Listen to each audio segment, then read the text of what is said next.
dynasty, we mean before Dynasty 1, things were going on back here that are not well documented. Dynasty 1, before Dynasty 1, which was before the founding of Kemet as a nation.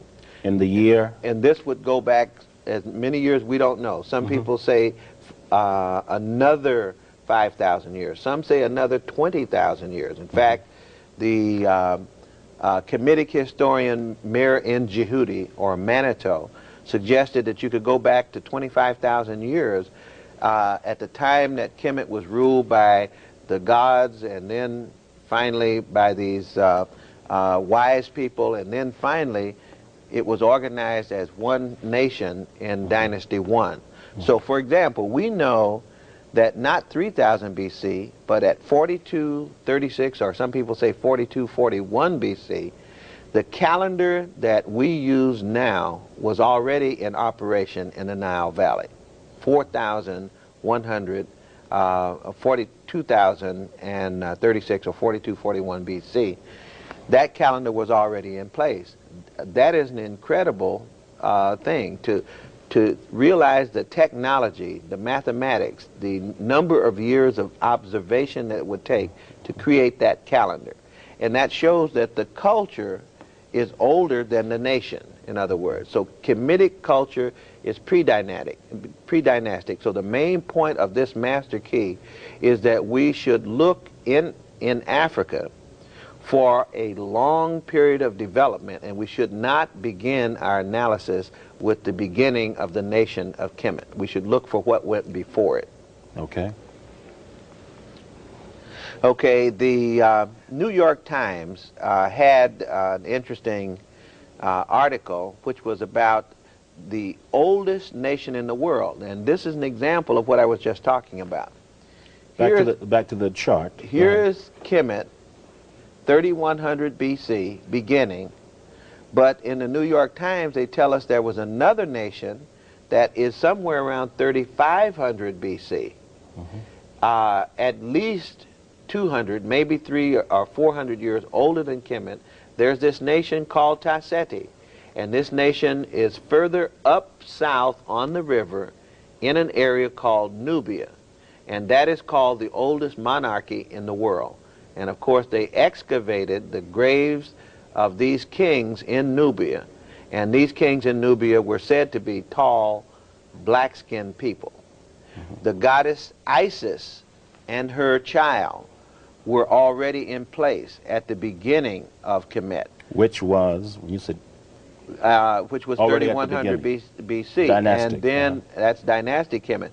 So dynastic Kemet begins after the religion that was the primary religion of Kemet had already been created. So when you go to Taseti, for example, there is God Horus. This child that's being held by the Virgin Mother is already recorded in Taseti, south of Kemet, and it's much older than Kemet. So the religion is in place, astronomy is in place, writing, the hieroglyphics or Medu Neter is in place. All of those things are already in place. So the culture is in place before the political organization of Kemet as a nation. Okay.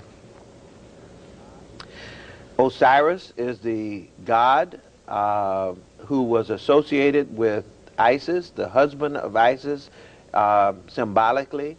You see Osiris here with the shepherd's crook and the flail, and he was then the supreme god who was married to Isis.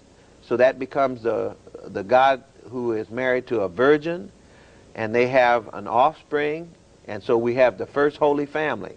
And so that's an example of a religious story that is similar to the Christian story, but it's 3,000 years older than the Christian story. And is there a resurrection element here also?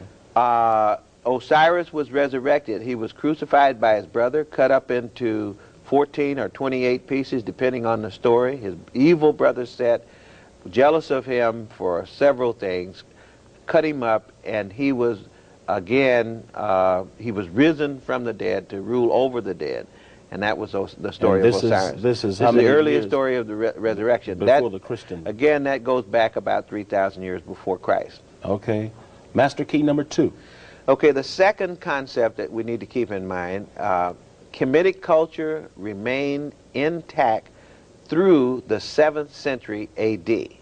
The culture, that's this cultural line that I showed you on the chart. And if we can go back to the chart here. Okay, let's hold it a minute. Let's let our people get in place. Okay. Okay. So here's the 3,000-year line. It stays the same, the way of life, this religion, this philosophy, up to this point right here. And it's at this point that we get a rather abrupt change in the culture of Kemet. The reason for it is that the conversion of Africans in Kemet to the religion of Islam. This is after the Prophet Muhammad, and then you get at this point a change in belief, but you also get a change in population at this point. You get large numbers of Arabic-speaking people, people with Arabic culture, that come into the Nile Valley and join those that were already there and give to what is now Egypt, rather than Kemet, its essential character, which we see still present in Egypt today. Okay, let's go on.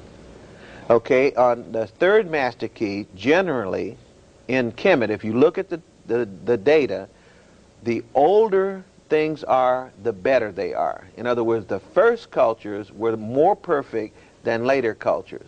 So if I go to this time chart here, and I get back to Dynasty 1, come to Dynasty 3 when they started building pyramids, the earliest pyramids are the best pyramids, and they're still standing. Okay, let's see if we have an example. Or the last pyramid, here's an example of the early pyramid, the step pyramid. That's the first pyramid. That pyramid is still standing. It was not the most perfect pyramid. The most perfect pyramid would be the Great Pyramid. And the Great Pyramid is that one in the far part of the slide. And that is the Pyramid of Giza, but we see 2 other pyramids with it. Now these are some of the best formed pyramids. These pyramids would be around 2500 BC. After this, there were about another 75 or so pyramids, and they began to deteriorate in quality. So that's one example of older being better. Well, we have this graphic up there, the pyramid. Right. How tall is that? That pyramid, the Great Pyramid, is about 43 stories tall. Built when? Built, the Great Pyramid was built around 25, a little longer than 2500 BC. Okay. If we look again at older is better, if we look at the text, this is the text of the oldest Bible in the world, written on the walls of the tomb of Unas. And if you read what becomes from this and other tombs, a book called the Book of the Dead. Its formal name is the Per Imhru, or the Book of Coming Forth from Darkness into Light. Then you'll see that, for example, you see no pornography there. You see, in fact, you don't even see pictures there.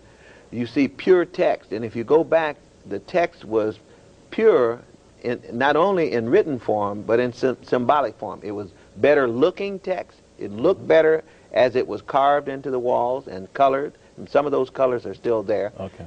And in addition to looking better, the ideas were less contaminated with superstition and what have you. Okay. We see, for example, older is better here again in terms of the temple at Saqqara. This is the funerary temple at Saqqara of King Zoser that was done approximately 2700 BC. And we see here also the antecedents of Greek architecture. If you see the columns here, these columns dating now from 2700 BC compared to the Parthenon on the Acropolis, which would not appear until around 500 BC. So here we have something more than 2,000 years older than that building that we call the Parthenon in Greece, and it's already present in the architecture. So when we see Kemet. Columns, we're seeing African. We're seeing African columns. They're copies of African architecture. Okay. The fourth master key is that you always have to remember when looking at any information from Kemet that their orientation was up south. Are you going to be using the map for this? We can show you Okay, on the map let our folks get in place. Okay, go ahead. that that this river